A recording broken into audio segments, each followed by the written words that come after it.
Hi there, Zach Burley here, showing you my session playthrough of Empire of the Sun. Right now I'm currently in the September-December turn 4 of 1942. Just to give you a rundown of what's gone on so far, I want to put a disclaimer in here. I understand the rules of this game probably about 90 to 95%, and I get them right probably about 80% of the time. So I may have made some rule errors coming into this, and I probably will make some through this, but I can kind of show you what I've done so far, where it's going, and then how it all ends. And don't take what I do as a gold standard by any means, because I am still very much learning the strategy of this game. I have a Civil War board game background, and so the whole fact that half the board is water is still a learning experience for me. So let's show you what I've got so far, and excuse me for any of the camera being a little shaky. So we'll start up in the CBI for now, and it's starting to get into that Japanese phase where they're really dominating. And as of right now in the CBI, actually I did something a little bit different than what I've done in previous games. I believe it's let me see here, the 15th, no, the 38th Japanese army starts like right at the border with Siam, and rather than marching them up through where the Kwai Bridge would go, I decided to instead actually use amphibious assault and assault them into Rangoon, which worked better than I had hoped for. I sailed around, I think, the Congo and another, maybe a CA, and helped out in that attack, and actually managed to take Rangoon no problem. I've since, after capturing Malaya, which is out of your shot, reinforced it with some other units, but managed to retake, or rather to take Rangoon, and the Allies are just sitting up here with some, it's just waiting basically. They just got those big British units in on their turn 3 reinforcements, so they'll probably start working over here, and then over in Ceylon is the British naval unit. So coming down, Malaya fell first turn. I can tell you as a Japanese player, I'm pretty awful at taking everything quickly, as you can probably already tell from the Dutch units that are still in Sumatra. But actually, Malaya fell within the first couple of card turns. Worked out surprisingly well. So right now there's just a carrier unit and some battleships stationed there at the moment. We'll go down into Borneo, and the Dutch are pretty much still entirely intact. We did do an army invasion earlier. It's just the 14th Army into Tarakan with the 5th Air Division. I don't have the terminology right. I know it's air flotillas and maybe air divisions. Anyways, the 4th, we'll call them air division, is in there as well, but the rest of the Dutch islands are still pretty much entirely intact. Balikpapan will fall soon. The Philippines surrendered as well on, I think, the first turn, actually. The U.S. pulled Southwest Pacific out. They got McCarthy out of there, and it fell pretty much soon afterwards, as is pretty standard. So we will come down now to New Guinea. The U.S. Asia CA is still in Biak. Got some Air Force coming in pretty soon. And we'll get a little bit of a zoom out here to get you a better image of what's going on. So the Japanese just landed in it's the 19th and the 37th Army. And as well, one more that came down, the 16th. I think they were stationed actually in Tokyo. They might have been. And just taking up Hollandia and Leh, and I always forget this one here, Wewak. And so, of course, they've still got to go with Gilly Gilly, Port Moresby, and Vogelkop, and Biak, of course. So there's still some roads there. And they took the mandates, but it was actually interesting how this all kind of went together here. They had, of course, they start off with Rabaul, and they take Guadalcanal, but there was no actually any air coverage, no ZOIs over either of them. So very first thing that the U.S. does, turn 3, they bring down the Mississippi and the Northampton, and with some air superiority, go in and try and actually amphibious assault into Guadalcanal using the Marine Corps, and it fails. But they got Bougainville, and put in some air superiority. Well, the Japanese had still not brought down the big fleet from the home islands, and so they swept in, totally waxed the U.S. The Northampton and the Mississippi were sunk, lost all of their air. It was just a bad calculation on my part, and have abandoned that special forces. I guess that's a brigade. It's not a corps. It might be a corps. Anyways, excuse my military terminology, but in Port Moresby, they actually took some step losses as well because they were out of supply. So when that went out of supply, there was no ZOI over Port Moresby either, so they took a step loss due to attrition last turn. Unable to capitalize upon it, though, for the Japanese because they managed to re-establish a ZOI there, and everything turned out all right. And of course, down here is the Southwest Pacific HQ. McCarthy set up an Espiritu Santo, and that nearly fell, actually. The Japanese did launch a amphibious assault invasion down here, but it failed, and then the U.S. shored it up with lots of reinforcements, and so now it's a solid base down in the south. So the rest of the map is pretty standard.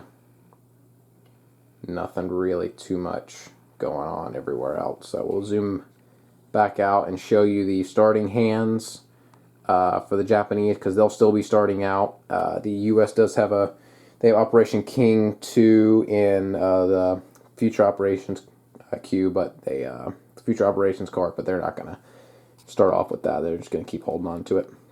So they've got 2 military event cards, 3 reactions, and that's actually something that's been going on throughout this entire game. Turn 2, I had 3 reaction cards. Turn 3, I had 2 reaction cards, and this time I got dealt 3 again. I used 2 kamikaze attacks. I didn't use them. I used them for the ops values on turn 2, I think. So, I mean, at least they're 2 ops, but it just was not ideal as far as the hand turn goes. And actually, surprisingly enough, out of all the games I played, this has actually been the best Japanese start I've ever had. So if you're thinking, wow, this guy's not doing too good, then that should, elaborate to you how skilled I am at this game. So this is the starting hand. Hago, Tokyo Express, which should be interesting. The Indian, I should explain, the Chinese front is still at stable. Indian is at unrest, which is 1 down. I played the Gandhi strikes earlier. So we have another one of those. China offensive, 3 reactions. So, I mean, it's not bad. They're probably going to play these for the events. I'm still trying to figure out how to balance India and China with all of this. So we'll have to see. Probably some of the last things we do. And then these actually will be more useful now that the U.S. have some stuff on the board to deal with. Here is the U.S. hand for the beginning of turn 4, and obviously a lot of military events, very military event heavy. Cartwheel, Forager, Iceberg, and Culverin, as well as Rochefort and Matador. And so that Rochefort may be interesting to spring on the Japanese at some point, and then a War in Europe card. And the War in Europe right now is at -4, which is the very end of level 2, on the verge of level 3. So actually none of the fort reinforcements have been diverted thus far to Europe, so luckily for the U.S. there. But with this hand, I mean, they've got some forces geared up, at least, in the South Pacific. But there is perhaps an opportunity to kind of simulate what Nimitz and McCarthy did with a 2-pronged attack and swing something into Guadalcanal and maybe also into Kwajalein at the same time. We'll have to see how it turns out. So I'm going to play through this hand. Probably won't bring you much of it. Just kind of recap at the end of the turn, most likely, but I may come back to bring you a big battle and something like that. Alright, so I wanted to bring you this. This one's because it's pretty interesting. This is the second card play for the Japanese, and they're going to bring out the Big Tokyo Express Operation card. And let me just show you where it's going to be used for, because this is going to be interesting. It's actually going to be for this Indian Sea invasion over here. So get 5 activations, and I've gotten a good amount of the fleet.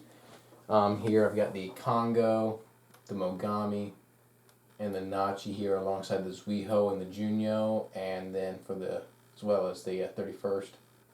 And then for the Brits, we have the Indomitable, the Warspite, the Hermes, and the Exeter. So it's going to be an interesting one, using Big Tokyo Express for the supply, obviously, and we'll have to roll for the reaction, but there is some air units over in India. I have a hard time deciding when to bring in reaction units because the FE unit and the American Volunteer Group are both pre-war, so they can't obviously be replenished. And then there's SEAC, so I'd maybe bring in SEAC as the the only one that I should bring as far as a reaction goes to add 10. That then softens up Burma. So from an allied perspective, is it really worth? These ships, are huge. Yeah, it's probably worth that. But is it worth softening up? Is it Mandalay, maybe? Yeah, I believe it's Mandalay. I'm not really sure, honestly. So I'm going to roll for reaction, but it'll probably end up just being what you see here. But I'll come back with that. Alright, so as you can tell, as the dice are ominously placed next to Midway, that the Japanese got a much better roll. We did the reaction, I left it as is. There might be even something over there that I'm forgetting, but as far as to bring in. But right now it's 51 points for the Japanese and 31 for the Allies. And this is the roll, of course, not very good for the Allied side. So that's going to put the Japanese dealing 51 hits and the Allies dealing 2. Let me check very quickly to see if they have a card that might preempt this. Air to strength, and then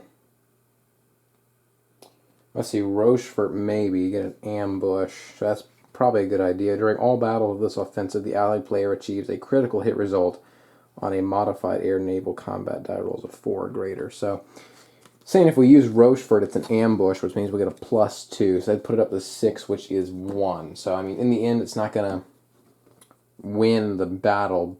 Probably, I don't have to designate it out, but at least you're saying you're going to go from a quarter, which is 31, quarter of 31 is going to be just 8. You're saying you're going to do 8, which is enough to hit an aircraft carrier. It's pretty useless.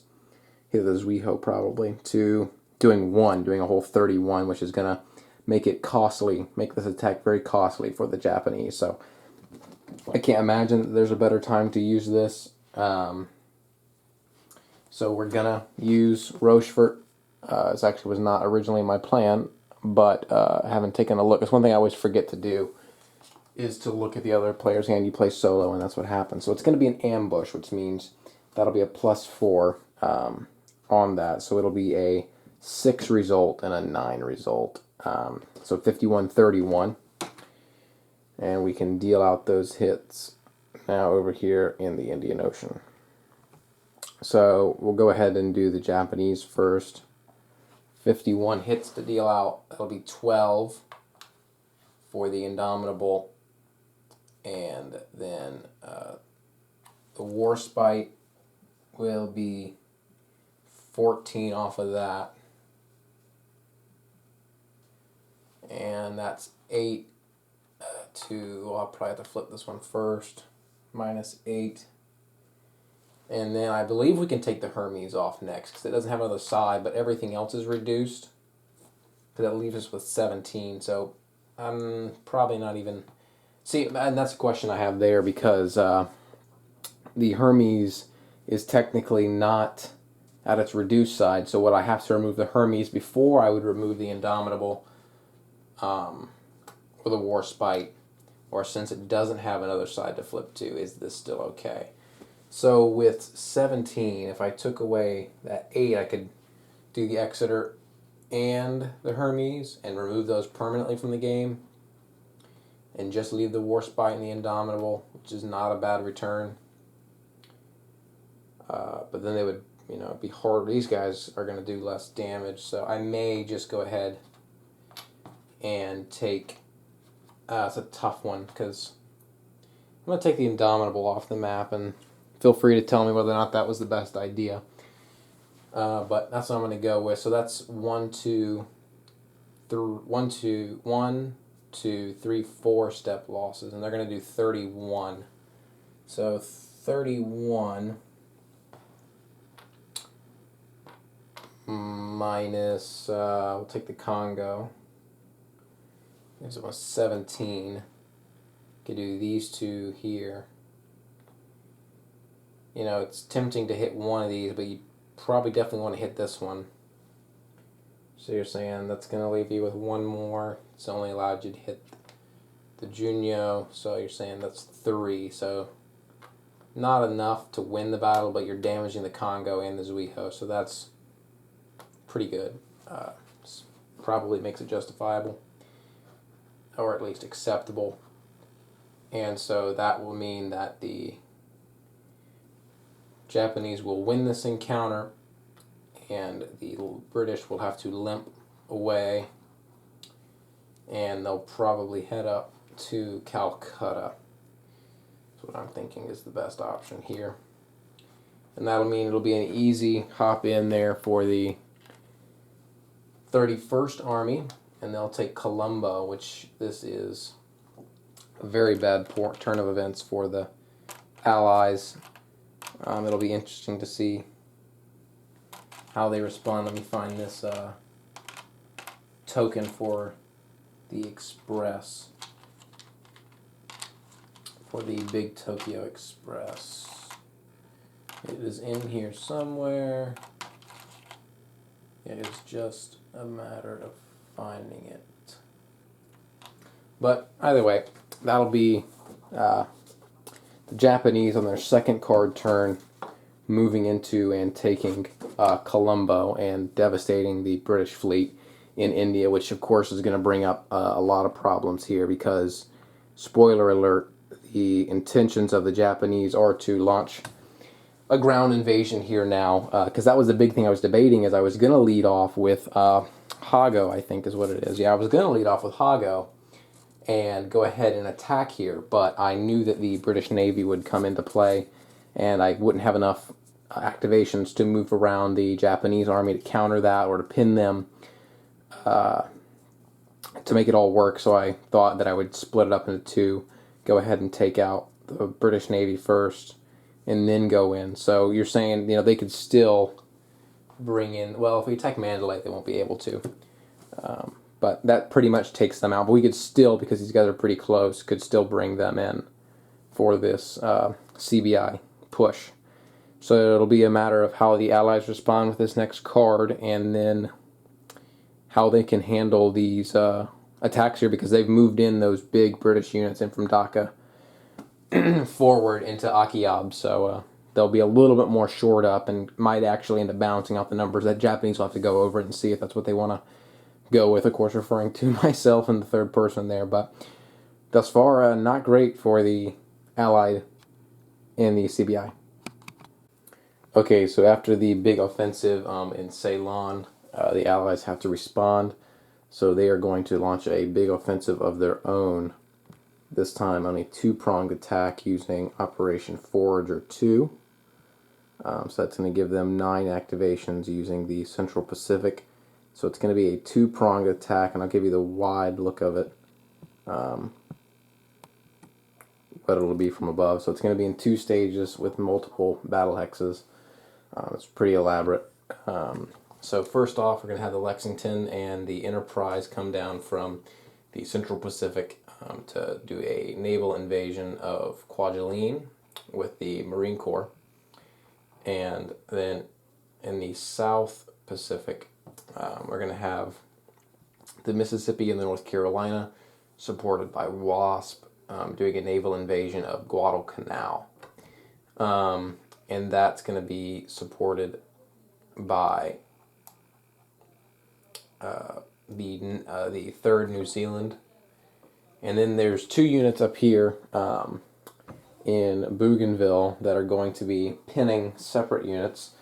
So the 11th Air Force is going to be pinning the Japanese units in Rabaul, and the 5th Air Force is going to be pinning the South Seas HQ in Truk, which basically means that there really is no reaction units that the Japanese can bring into this.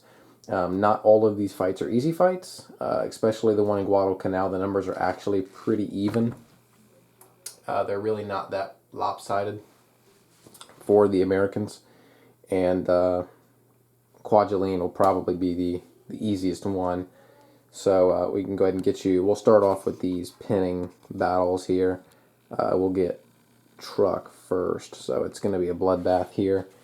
The U.S. just have the 5th Air Force, and it's the Akagi, which is 12, the Soryu, which is 10, and the Shikaku, which is 14. So it's going to be 36 against 2. Great numbers there. And not terrible. So we got a 2 and a 1. So for the U.S., it's going to be a quarter, which is nothing. It's going to be nothing anyways, unless they roll a 9. And for the Japanese, it'll be a quarter as well. So a quarter of 36 is 9, which is actually not enough. And I'm pretty sure it was 36. It was. So that is not even enough to destroy it. So that's perfectly done. 2, 3, 4, 5. I always have to count back and make sure that I'm getting these legs right. So we'll go with the attack here now on Rabaul, and it's just going to be the 11th Air Force against an even larger force. So it's going to be 18. It's the 23rd Air Flotilla, the 24th Air Flotilla, the 6th Air Division. So it's going to be 26 and 8, 34. The kamikaze. Sorry, my math is just it's laughable really. 34 and 8, 42, and then 42 and 9 will be 51. So 51 on 4 is what we have here in the Solomons. And we lost a die, completely off the board. And the Japanese roll will be a 7. So better for the Japanese here. 4 and a 7. And for the Americans, that'll be a half result, which still is never going to be enough. And the Japanese will get a 1, which is clearly enough to reduce and eliminate the 11th Air Force. So dutifully done there. And then we will save the big one for last. We'll go up to Kwajalein next. I'll save the Lexington and the Enterprise taking on the this Japanese Naval Corps and the Tenru. So it's going to be 24 against 4 in the Air Naval. Another 4 and 7 result. So for the Americans, it'll be a half, which is just going to be 12. And for them, it's going to be a 4, which is not enough. So it will be enough to reduce, but not enough to do anything else. So the Americans will win the naval battle, which means that the assault can continue on ground. Ooh, a 9 and a 4. I don't think it'll be too big of a deal, but so Kwajalein is an atoll, so there's no terrain effects. So it's going to be a 9 plus, it's going to be 2, which is still only 4, which is not enough. So my was a bit preemptive. It'll be a 4, which is going to be a 1 plus both the 2s, I guess. So that'll actually be 8, which is 1.5. Either way, it's enough to eliminate this unit. We can put that back in the box because it's good, gone, done for. So the Tenru will have to retreat, absolutely. Which means that the Americans have retaken, or have taken Kwajalein, I should say. And they will retreat into Truck.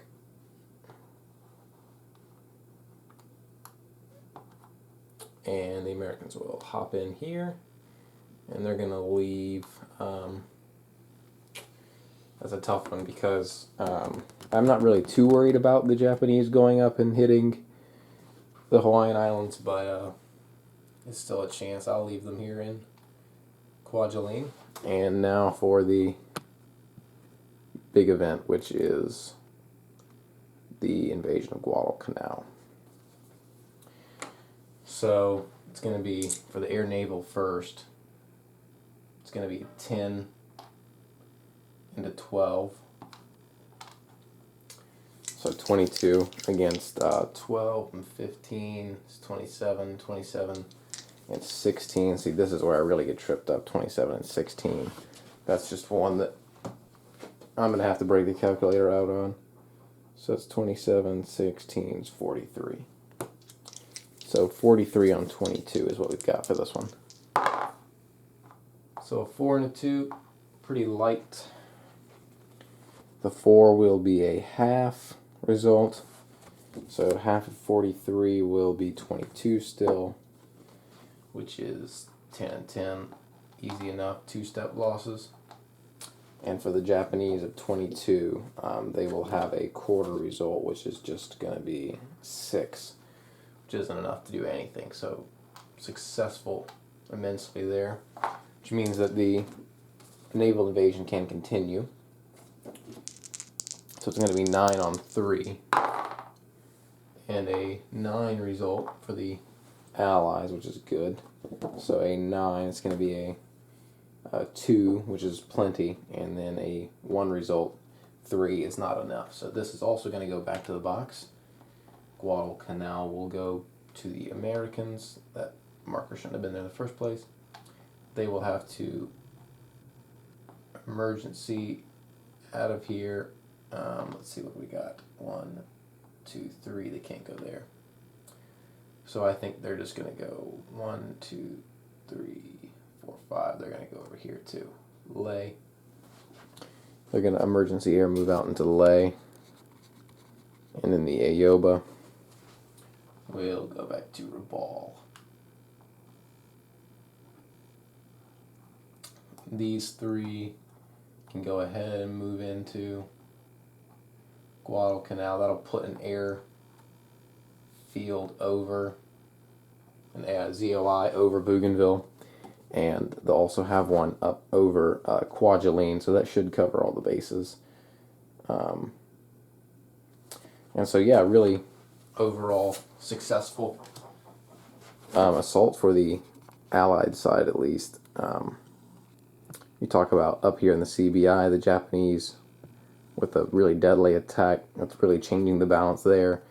You could say the same for the Americans here, or for the Allies, I should say.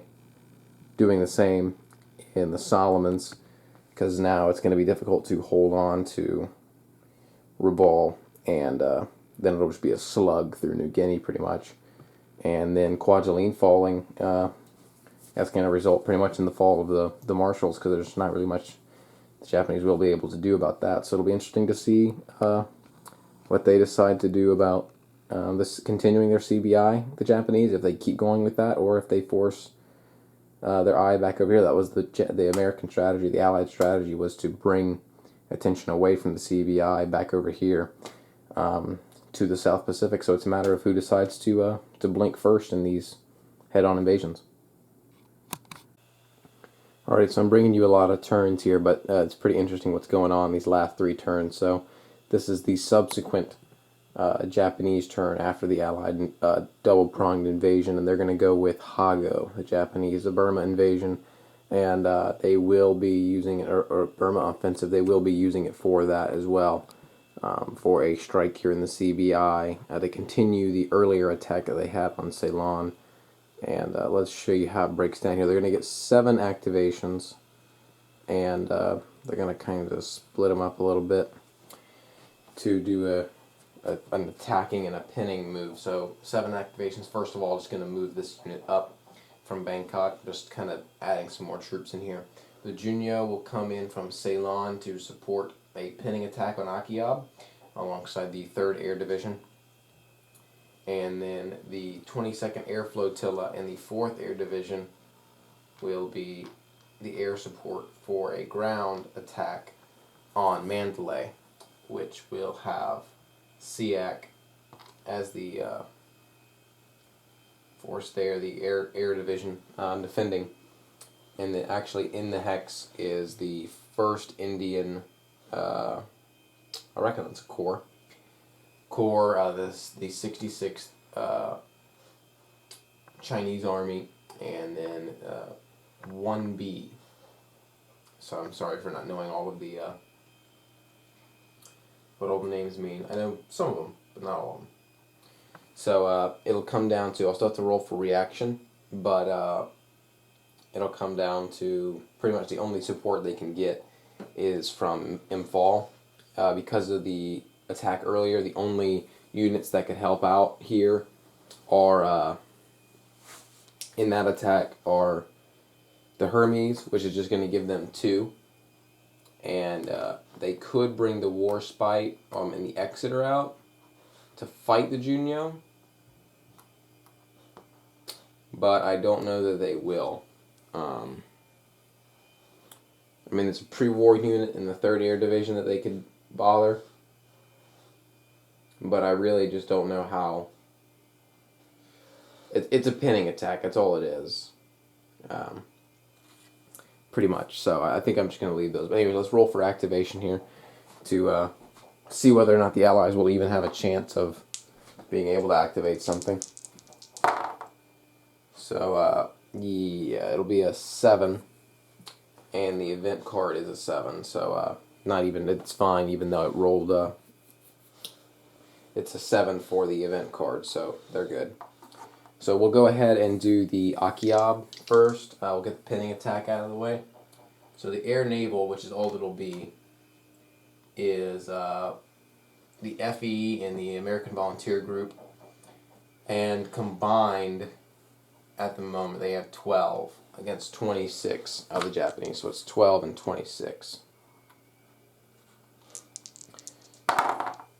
Alright. That's not terrible. It's a 1, not a 9. So a 1 and a 9. A 1 and a 3, excuse me.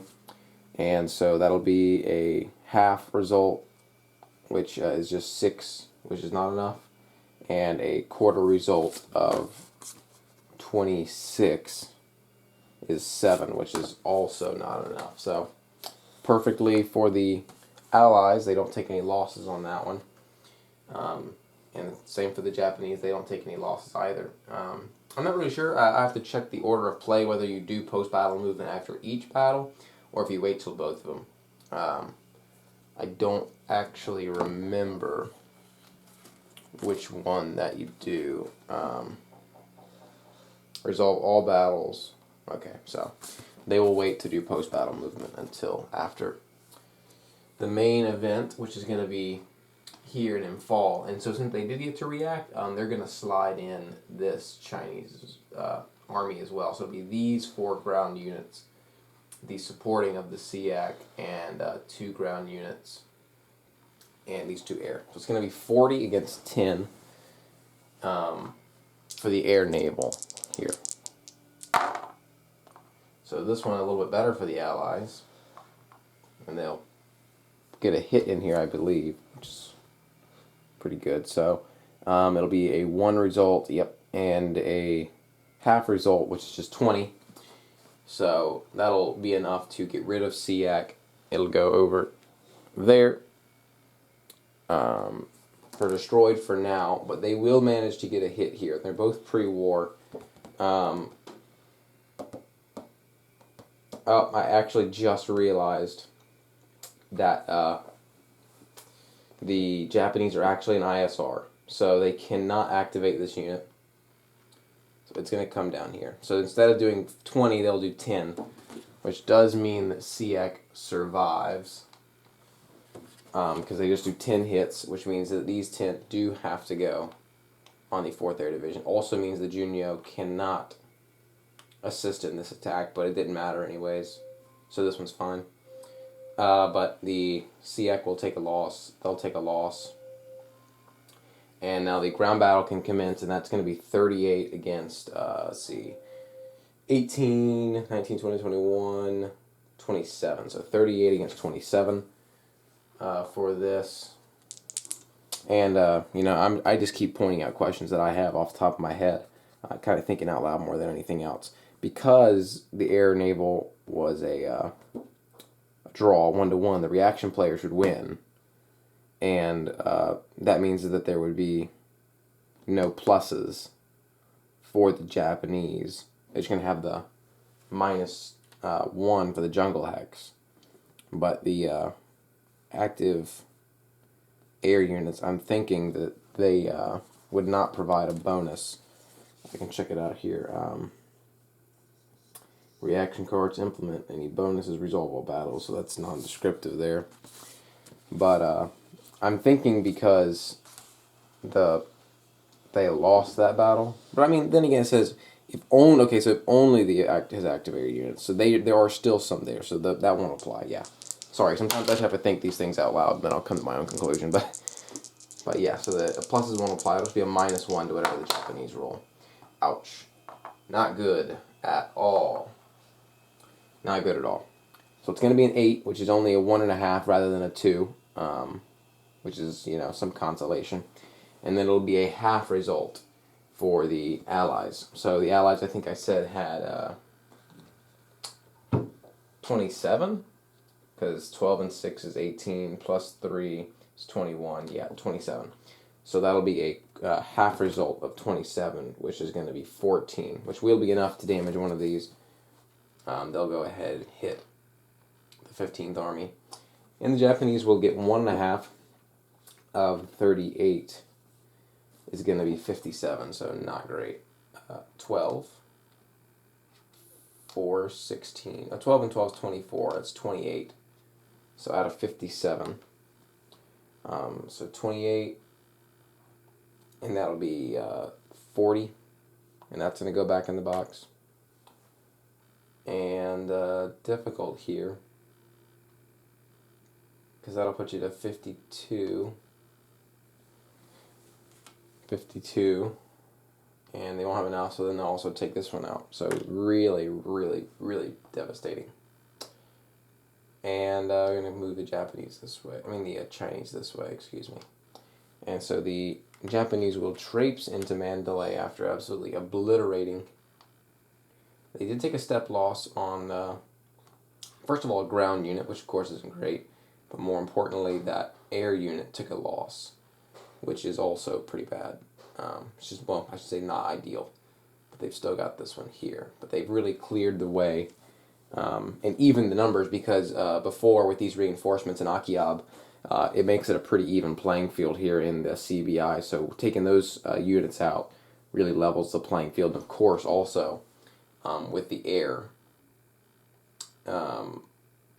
invasion, with the air power, I should say, the Japanese have a huge advantage. So if they can get an ISR, it's going to be terrible, because they'll have the carrier units and the 22nd Air Flotilla, which by the way was in Bangkok, not in Saigon. But yeah, it's just not going to be good if they can get out of ISR. But as for that, Japanese hit the Allies with a sucker punch on turn, action card 1. The Americans come back with their uppercut, and then the Japanese go in for the jugular over at in the CBI. So definitely still up for grabs there. It's not, this isn't the end of the fighting over there. There's still going to be a slug out between Akiab and Mandalay. And it'll be interesting to see whether or not the Allies decide to do a counterattack and try and force them out. So bring you the next turn when it becomes interesting.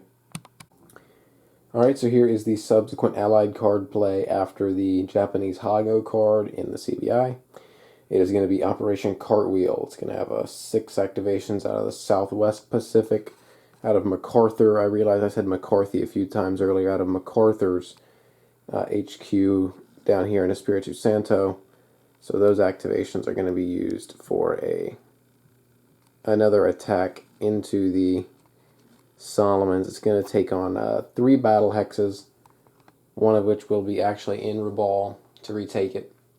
One will be in Lay as a pinning attack. There's not really much there to really have to pin, but and then the last one takes up near Truck to pin down the Japanese carrier fleet that's there. So we tried this last time and it went incredibly well. So we're gonna double our luck and try and do that again. This will be the last, actually, amphibious shipping point that the Allies have available to them. So they won't have any more to be able to use after this. for any other future cards, but there really aren't too many left, so that shouldn't be too big of a deal, but they may have to be a little bit less aggressive for the rest of the turn. But anyways, let's go ahead and work out first the pinning attack down in Lay here. So it is the 13th Air Force against the 27th Air Flotilla, the 7th Air Division, and the that's the air naval battle there. So we can get a zoom on that for you. Ooh, there we go. Focus, focus, focus.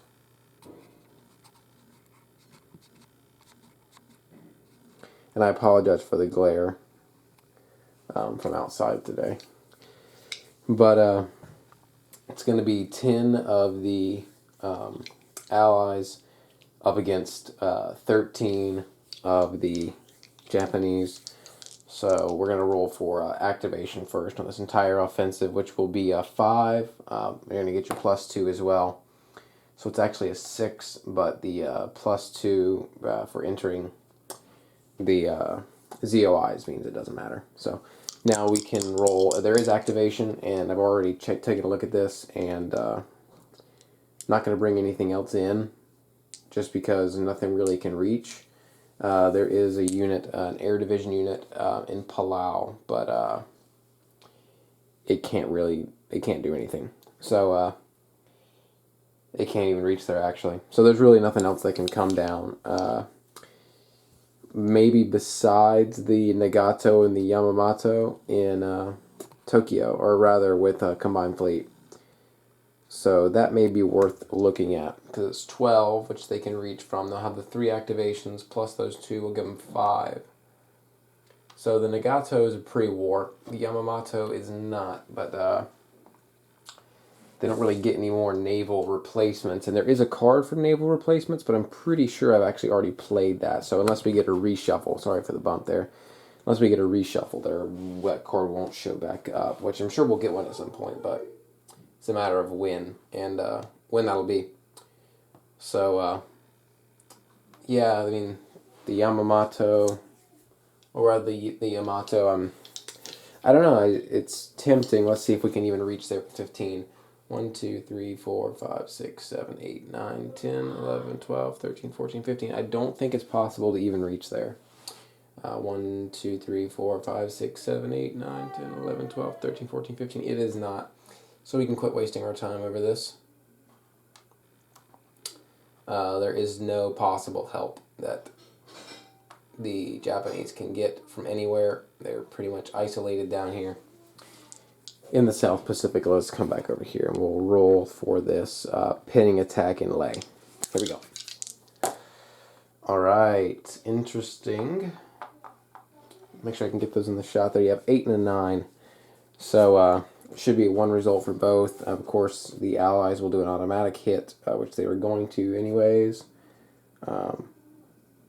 So that'll be 1 and 1.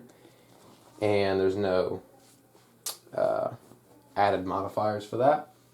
So it'll be 13, which will be enough to reduce the 13th Air Force. And then it'll be 10 to do in return, which neither of these are pre-war.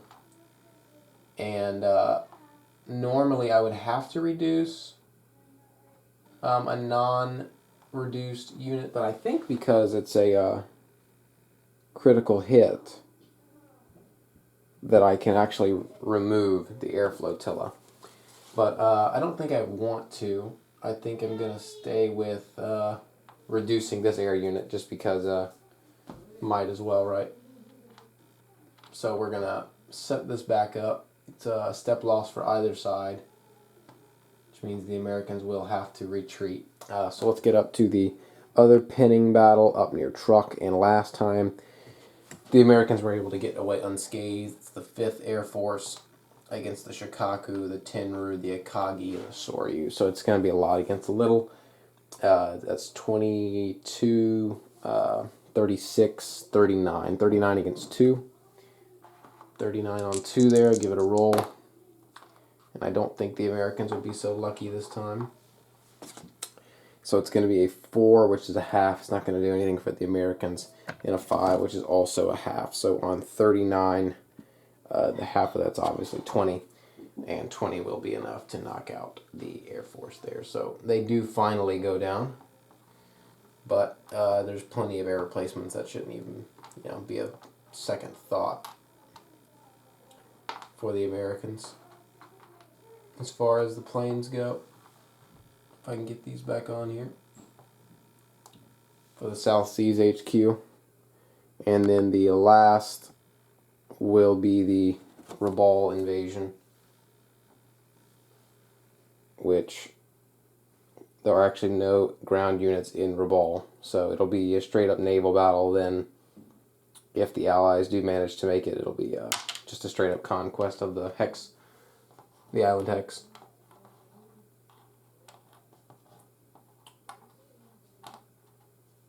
So it'll be 3 air, 3 naval units in the Hex for the Japanese. Met by all naval for the Americans. And we'll make sure that you get all of that. And of course it's going to be the New Zealanders. Again, they were the ones that captured Guadalcanal earlier, and they're going to be going in for Rabaul now. So let's go ahead and add up these strengths. It's going to be 18 and 16, which is 34, plus the 7, plus the 9, plus the 8 is 58. And for the Americans, it'll be 16, and the 15 for the battleships, and then 36 for those. So it'll be 58 against 67, the Americans, so 58 and 67. Now let's go ahead and get this roll into play. This is a big one here, because it could really spell the end for these ships for the Japanese down here, or could bring the Americans to a halt if they get a bad result. So it's a 2-2, which is probably fine with everybody, honestly. If you've got to say what would everybody take, probably a low result. The Japanese, obviously, because they're not going to take as many step losses. And the Americans, because they won't have to use naval replacements on these guys as much. So let's see.